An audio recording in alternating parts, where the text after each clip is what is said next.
ठीक है। तो हमने 10 की पावर 5 हमने क्या हुआ, टेम्परेचर इंक्रीज करने पर हमारा 10 इलेक्ट्रॉन जनरेट हुए और हमारे 10 क्या हुए, होल जनरेट हुए। अब देखिए आप अगर आप इलेक्ट्रॉन्स को देखें तो ये कितने जनरेट है, 10 की पावर 5 प्लस 10 है, और होल कितने हैं आपके 100, होल कितने हैं आपके, होल में आपके 10 जनरेट हुए तो 100 प्लस 10 है। तो यहाँ से आपको देखने में ये लग रहा है कि अगर टेम्परेचर की वैल्यू को इंक्रीज किया तो इस इलेक्ट्रॉन में कितना इंक्रीमेंट हुआ, 10 की पावर 5 प्लस 10, होल में कितने इंक्रीमेंट हुआ, 100 प्लस 10। तो अगर आप टोटल इंक्रीमेंट फैक्टर का परसेंटेज देखोगे तो आपको होल का इंक्रीमेंट का परसेंटेज क्या निकला है, ज्यादा निकला है, क्योंकि 100 के रिस्पेक्ट में 10 क्या है, पूरा 10% है, पर 10 की पावर 5 के रिस्पेक्ट में अगर हम 10 को काउंट करें तो ये तो 0.1% से भी कम हो गया। तो हम ये बोल सकते हैं कि अगर हम टेम्परेचर की वैल्यू को इंक्रीज करेंगे तो किसी सेमीकंडक्टर मटेरियल में जो मेजॉरिटी चार्ज कैरी कंसंट्रेशन है उनका जो इफेक्ट होता है वो अप्रोक्सीमेटली निग्लेजिबल होता है, और जो हमारे माइनॉरिटी चार्ज कैरी कंसंट्रेशन होते हैं उनका इफेक्ट जो होता है वो काफी ज्यादा होता है। तो अगर हम इस दोनों पॉइंट को कंक्लूड करें तो अगर हम जनरेशन और रिकॉम्बिनेशन रेट पढ़ रहे हैं किसी सेमीकंडक्टर मटेरियल के लिए, तो अगर वो एन टाइप का सेमीकंडक्टर मटेरियल है तो उसमें माइनॉरिटी चार्ज कैरी कंसंट्रेशन हमारे होल है, तो हम होल का जनरेशन और रिकॉम्बिनेशन रेट पढ़ेंगे। और अगर हमारा वो मटेरियल हमारा पी टाइप का सेमीकंडक्टर मटेरियल है तो पी टाइप का सेमीकंडक्टर मटेरियल हमारा मेजॉरिटी ऑफ होल्स होते हैं और मैग्नेटिक इलेक्ट्रॉन होते हैं। तो वहां पे हम जो जनरेशन और रिकॉम्बिनेशन पढ़ेंगे वो किसके लिए पढ़ेंगे, हम बेसिकली होल के लिए, वो बेसिकली हम इलेक्ट्रॉन के लिए पढ़ेंगे। ठीक है, तो ये चीज मेरा कहने का आपको बताने का मतलब सिर्फ अगर मैं दोनों पॉइंट को कंक्लूड करूं तो इस एन टाइप सेमीकंडक्टर मटेरियल में हम जनरेशन और रिकॉम्बिनेशन रेट सिर्फ और सिर्फ किसके लिए निकालेंगे, होल के निकालेंगे, क्योंकि होल का इंक्रीमेंट परसेंटेज काफी ज्यादा है as compare to the electron. तो that's way we have to be calculated the value of hole generation and recombination rate. ठीक है, तो हमने ये वहां पे एजम्पशन, ये हमने जो आपको कैलकुलेशन बताई है तो उसमें हम बोल सकते हैं कि जो हमारी एन की वैल्यू होगी वो किसके बराबर हो जाएगी, एन नॉट के अप्रोक्सीमेटली बराबर हो जाएगी। एट थर्मल इक्विलिब्रियम पे जितना टेम्परेचर था, टेम्परेचर की वैल्यू को इंक्रीज करने पर भी अब भी हमारा जो एन टाइप सेमीकंडक्टर मटेरियल में जो हमारे फ्री इलेक्ट्रॉन कंसंट्रेशन थे वो कितने थे, लगभग बराबर ही रहे, हमने अप्रोक्सीमेट लिया।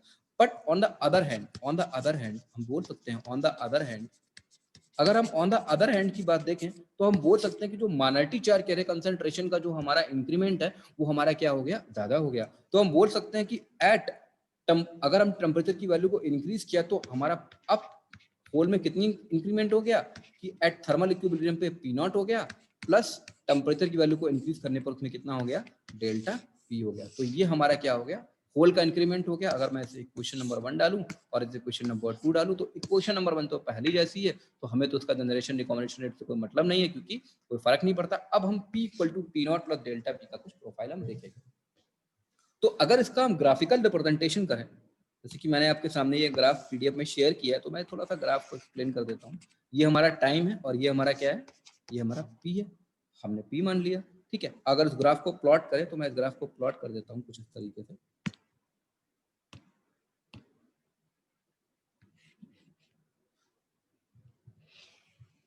कुछ ये ग्राफ आता है, इस पॉइंट को हमने t equal to T dash माना है और इस पॉइंट को हमने एट t इक्वल टू 0 माना है। इस पॉइंट को हमने मान लिया p equal to T naught plus delta p और इस पॉइंट को हमने क्या माना, तो देखिए at at t equal to, अगर हमें टेम्परेचर की value less than T dash लूं, यानी कि अगर हम इस वाले ग्राफ को देखें तो इस वाले ग्राफ से हमें क्या रिप्रेजेंट, ऐसे ग्राफ नंबर मैंने 1 डाल दिया, इस वाले ग्राफ से ये रिप्रेजेंटेड है, this is the condition of N at thermal equilibrium condition, the minority charge carry concentration is equal to P not. अब हमने यहाँ पे at T equal to T not पे, T equal to T dash पे क्या किया, हमने radiation को क्या किया, हमने रेडिएशन को फॉल करना स्टार्ट किया, हमने रेडिएशन को गिराना स्टार्ट किया। जब हमने रेडिएशन को गिराना स्टार्ट किया तो इस इक्वेशन से हमको क्या दिख रहा है, P equal to P not plus delta P, यानी कि अब हमारा क्या होगा कि जो हमारे माइनॉरिटी चार्ज कैरी कंसंट्रेशन है उनका ग्राफ क्या करेगा, इंक्रीज करेगा। बट ये ग्राफ कैसा ग्राफ, ये एक एक्सपोनेंशियली ग्राफ है। तो अभी हम इसकी इक्वेशन निकाल के दिखाएंगे कि ये कैसे एक्सपोनेंशियली ग्राफ आता है। तो रेडिएशन फॉल किया तो हमारा कुछ इस तरीके से आया, और एट टी इक्वल टू 0 पर क्या किया, हमने इस रेडिएशन को क्या कर लिया, इस रेडिएशन को हमने रिमूव कर, यानी इस रेडिएशन को अब हमने क्या कर लिया, हटा लिया। तो उसका ग्राफ भी कुछ इस तरीके से एक्सपोनेंशियली डिक्रीमेंट फंक्शन आता है। तो हम पूरे सिस्टम को, अभी इसको मैं ग्राफ 2 बोलूं और इसको अगर मैं ग्राफ 3 बोलूं, तो अभी हम ग्राफ 2 और ग्राफ 3 की क्वेश्चन बताएंगे कि जब हम टेम्परेचर की वैल्यू को इंक्रीज करते हैं तो हमारा उसका ग्राफ किस तरीके से आता है, यानी कि ये वाला ग्राफ का शेप एक्सपोनेंशियली मैं प्रूव करूंगा, ये e की पावर x का ग्राफ है। और जब हम डिक्रीमेंट की बात करते हैं तो ये वाला ग्राफ किसका, हमारा e की पावर माइनस x का ग्राफ है। तो मैं ये आपको ये निकाल के दिखाऊंगा। ठीक है, ओके, तो अब देखिए यहाँ पे सबसे पहले हम कुछ टर्म ले लेते हैं। जैसे कि अगर आप मैं अगर एक टर्म को डिफाइन करूँ, यहाँ पे कुछ टर्म है तो उन टर्म को समझने की कोशिश करिएगा। जैसे मैं लूँ कि let the recombination rate, recombination rate को कुछ हम डिफाइन करते हैं, लेट द रिकॉम्बिनेशन रेट, और उस रिकॉम्बिनेशन रेट को जब हम डिफाइन करते हैं वो P divided by tau P, P divide by tau P, ठीक है, P divided by tau P, ठीक है। तो जनरेशन रेट और रिकॉम्बिनेशन रेट, ठीक है, ये क्या है आपका जनरेशन रेट है और ये क्या है आपका रिकॉम्बिनेशन रेट है। तो अगर हम रिकॉम्बिनेशन रेट को डिफाइन करें तो ये जो रिकॉम्बिनेशन रेट है, ठीक है, जो ये आपका रिकॉम्बिनेशन रेट आ रहा है, तो इस रिकॉम्बिनेशन रेट को अगर हम डिफाइन करेंगे तो इस रिकॉम्बिनेशन रेट को हमने डिफाइन किया क्योंकि रिकॉम्बिनेशन रेट में क्या होगा, आपके होल्स क्या होंगे, आपके डिक्रीमेंट करेंगे, क्योंकि अब क्या हो रहा है रिकॉम्बिनेशन में क्या होगा, आपके होल्स क्या करेंगे, डिक्रीमेंट करेंगे। तो ये बेसिकली क्या लिखा है आपका, डिक्रीमेंट ऑफ द होल लिखा है,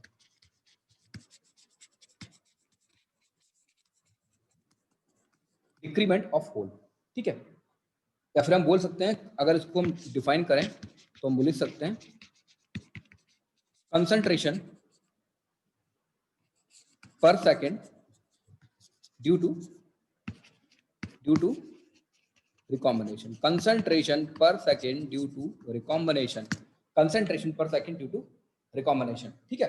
तो अब हम क्या बोलें कि हम, अगर मैंने यहाँ पे आपको पीडीएफ में शेयर किया है कि मैं लिख दे रहा हूँ, let the generation rate increase hole concentration due to thermal generation by the conservation of, देखिए आपका क्या होगा कि आपको ये पता है कि जब आप टेम्परेचर की वैल्यू इंक्रीज किए तो क्या हुआ, जनरेशन हुआ, जब टेम्परेचर हटा लिए तो क्या हुआ, देखिए ये क्या है, यहाँ पे क्या हुआ, यहाँ पे क्या हो रहा है आपका जनरेशन हो रहा है, इसको जी से रिप्रेजेंट कर रहा हूँ, यहाँ क्या हो रहा है आपका रिकॉम्बिनेशन हो रहा है, और फाइनली में क्या है आपका चार्ज कैरियर पहले के पहले ऐसे हो गया। और अब चार्ज कंजर्वेशन लॉ ये भी कहता है कि generation rate equal to recombination rate, ठीक है। तो generation rate equal to recombination rate. तो अगर हम इंक्रीमेंट वैल्यू निकालें, तो अगर हम इंक्रीमेंट वैल्यू निकालें तो there must be increase in hole concentration per second. तो होल कंसंट्रेशन पर सेकंड को हमने किससे नोट कर दिया, डीपी बाई डी टी से नोट कर दिया। तो अगर हम डीपी बाई डी टी की वैल्यू को लिखे तो हम लिख सकते हैं DP by D T equal to, अगर हम जनरेशन रेट को जी से डिनोट करें और माइनस रिकॉम्बिनेशन रेट में पहले डिफाइन कर चुका हूँ पी अपॉन टाउ पी, तो ठीक है। तो आपको पता है कि P की वैल्यू क्या है, P की वैल्यू हम आपको ऊपर ही लिख चुके हैं, P इक्वल टू कितना, P naught plus delta P, P equal to कितना है, P naught plus delta P। तो आप ये बताइए एट स्टेडी स्टेट कंडीशन क्या होगा, what is the value of steady state condition, at steady state condition, at steady state condition पे क्या होगा कि देखिए ये कंडीशन क्या है आपकी, अगर मैं एक बार फिर से यहाँ पे ग्राफ को ड्रॉ कर देता हूँ, कुछ इस तरीके से ग्राफ आ रहा है। एट स्टेडी स्टेट कंडीशन पे क्या होगा, स्टेडी स्टेट मतलब फाइनल कंडीशन, फाइनल कंडीशन पे क्या होगा कि आपने टेम्परेचर दिया, फिर टेम्परेचर को हटा लिया, फिर थोड़ी देर बाद क्या होगा कि वो अपने चार्ज करे दोबारा फिर से अपने पहली वाली कंडीशन पे आ जाएंगे। तो एट स्टेडी स्टेट कंडीशन पे क्या होगा कि जो हमारा क्या होगा कि जो पी की वैल्यू होगी, जो हमारी पी की वैल्यू होगी वो बेसिकली हमारी पी नॉट के बराबर आ जाएगी, पी की वैल्यू पी नॉट के बराबर आ जाएगी। और स्टेडी स्टेट कंडीशन पे जो होल का कंसंट्रेशन इंक्रीमेंट होने का सिस्टम है वो क्या हो जाएगा, वो रिकॉम्बिनेशन रेट, जो भी आपका ये रिकॉम्बिनेशन डेटा है फाइनली क्या हो जाएगा, जीरो हो जाएगा। तो हम बोल सकते हैं at steady state condition P equal to P naught, और जो हमारे इंक्रीमेंट या डिक्रीमेंट वैल्यू है वो भी हमारी क्या हो जाएगी, जीरो हो जाएगी, क्योंकि डीपी बाई डी टी क्या है, decrement increment of the hole concentration लिखा हुआ है। तो हम लिख सकते हैं कि डीपी बाई डी टी क्या हो जाएगा हमारा, DP by D T equal to भी हमारा कितना हो जाएगा, जीरो हो जाएगा। इस जीरो वैल्यू को, इसको अगर हम स्टार डालें और अगर इस वैल्यू को यहाँ पे हम पुट करें तो इसको लिख सकते हैं, हम क्या लिख सकते हैं, जीरो इक्वल टू कितना लिख सकते हैं, जी माइनस, और स्टेडी स्टेट कंडीशन पे पी की वैल्यू किसके बराबर है, पी नॉट, तो P not divided by the value of tau P, ठीक है। अब क्या करें, अगर हम यहाँ से जी की वैल्यू कैलकुलेट करें, दिस इंप्लाइज जी की वैल्यू कितनी आ जाएगी आपकी, P naught divide by tau P. इस जी की वैल्यू को क्या करें, इस इक्वेशन में अगर हम पुट कर दें, इस जी की वैल्यू को इस इक्वेशन में पुट कर दें, इस वाली पर्टिकुलर इक्वेशन में, तो देखिए डीपी बाई डी टी की वैल्यू कितनी आ जाएगी, DP by D T equal to कितना आ जाएगा आपका, P naught divide by tau P minus का P divided by tau P. बोलिए कोई दिक्कत, ठीक है। अच्छा अब क्या लिखें हम, dp by D T equal to कितना लिख सकते हैं, dp by D T equal to P naught minus P divide by tau P, ठीक है। अच्छा आपका उस केसेस में हम ये आपको बता चुके हैं कि जो आपका p की वैल्यू किसके बराबर है, P not plus delta P के बराबर है। तो पी नॉट माइनस पी कितना हो जाएगा, पी नॉट माइनस पी कितना हो जाएगा आपका, माइनस डेल्टा पी हो जाएगा। बोलिए, तो हमारा finally DP by D T किसके बराबर हो जाएगा, DP upon D T equal to क्या हो जाएगा, dp upon dp equal to कितना हो जाएगा minus delta P divided by the value of tau P. ठीक है, तो इसको थोड़ा सा हम अब क्या करें, यहाँ डिफरेंशियल पार्ट लगाएं। अब इस बेसिकली डीपी को मैं क्या लिख ले रहा हूँ, डी डेल्टा पी लिख रहा हूँ। ठीक है, इंक्रीमेंट वैल्यू है, डीपी इंक्रीमेंट वैल्यू है, D delta P increment value है। तो DP D delta P divide by delta P equal to minus का dt अपॉन कितना आ जाएगा आपका टाउ पी आ जाएगा।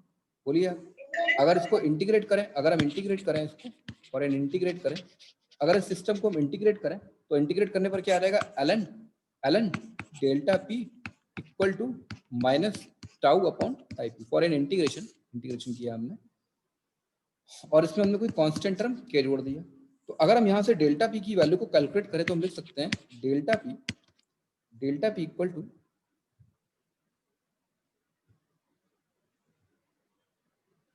तो हम लिख सकते हैं what is the value of delta P equal to, अगर थोड़ा सा अरेंज करके लिख लें, a इंटू ई की power minus tau upon tau P. मतलब इसी कांस्टेंट टर्म को बेसिकली हमने कुछ अरेंज किया है। आपको इंटीग्रेशन का सिस्टम पता होगा, हमने इस कांस्टेंट बेसिकली ln वाला पार्ट है, ln x plus ln y equal to कितना होता है, ln इंटू ए वाई होता है। ठीक है, तो वाले कंसेप्ट को यूज करके हमने डेल्टा पी की वैल्यू कितनी निकाली, a इंटू ई की power minus T upon tau P निकाली। ठीक है, अब क्या करें हम basically at steady state condition की बात करें। What is the steady state condition at T equal to 0। अगर एट टी इक्वल टू 0 पे बात करें तो हमारी डेल्टा पी की वैल्यू कितनी आएगी at T equal to 0। It is not an steady state condition at T equal to 0। अगर हम इस कंडीशन की बात करें, this is the value of at T equal to 0, यानी जब हमने क्या किया, जस्ट उस फॉल को हमने हटा लिया। पहले एट टी इक्वल टू 0 पे क्या करना है, जो भी हम लाइट इंसिडेंट कर रहे हैं उसको हम रिमूव कर रहे हैं। तो हम इसकी इनिशियल वैल्यू, क्योंकि ए हमारा क्या है, एक इनिशियल टर्म है ना, तो इसकी वैल्यू बेसिकली फाइंड आउट करने की कोशिश कर रहे हैं। तो at T equal to T not पे क्या होगा, हमारा डेल्टा पी की वैल्यू किसके बराबर आ जाएगी, ए के बराबर आ जाएगी। डेल्टा पी की वैल्यू किसके बराबर आ जाएगी, ए के बराबर आ जाएगी। तो हम लिख सकते हैं delta P of T equal to कितना लिख सकते हैं हम, डेल्टा पी इंटू ई की power minus T divide by tau P.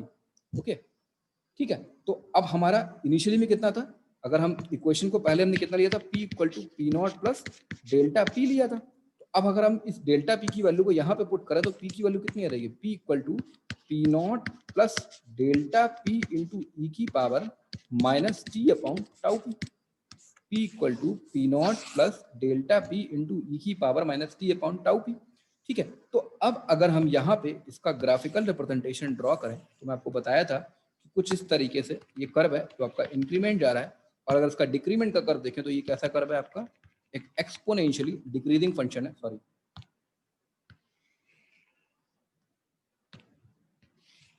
इसका कर्व कैसे जा रहा है, कुछ ये, अगर हम इसको मान लें कि ये हमारा पी नॉट वैल्यू है तो फिर फाइनली कर्व हमारा कुछ इस तरीके से आ रहा है। तो अगर इस कर्व को मैं थोड़ा सही से ड्रॉ करूं तो हम बोल सकते हैं कि